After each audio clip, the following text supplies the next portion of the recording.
موافق نقشه چاره‌بینی‌ها اوید به سویل مستحکم کنی از 21 اکتبر سال جاری کارهای آمادگی برای پیشگیری خوف و خطر از آمدن سیل و بلندشوی سطح آب دریاها در یک قطار موضع‌های خطرزای دریای قره‌طاق و شرکند شهر ترسونزاده کارهای سویل مستحکم کنی برآمده شد. چنین کارهای سویل مستحکم کنی امروز در دهه شادمان 2 و دهه ریگر موضع دریای شرکند به قید گرفته شد.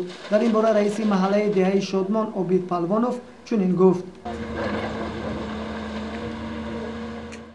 از طرف اکولوژیا، از طرف امچس، از طرف واتخوز من منادور خودم بیان میکنم که این مانده یاردم کردند سویل مستحکم کنی همه دایره سال گذشته هم یاردم کردن رحمت هم یاد کرد. خدا با شکر مرا دلشاد جان از صاحب کار از حساب این قریب 10 تا تکنیکا یاردم کرده شده.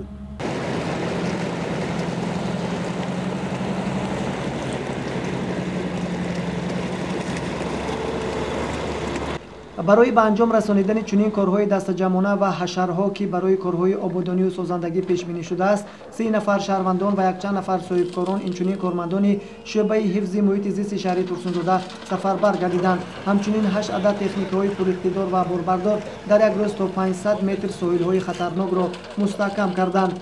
ستاد اوید به حالتهای فوق‌العاده و مدافع گنجدنی شهر ترسونزاده موادهای ضروری را اوید به پیشگیری خوف تهدید و خطرها از آفت طبیعی جهت دسترس نمودن کمک مادی سیمتور، سمنت و مواد سوزشواری دیزلی را به طور ضروری ذخیره کردند. هیچ کس کفالت داده نمیتواند که فردا چه واقعه رخ میدهد. به هر حال علاج واقعه را پیش از وقوع جست.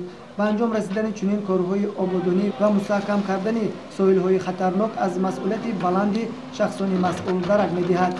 صبرجان سعیدوف، ظفر حسنوف، شهر ترسونزاده، جهان‌نما.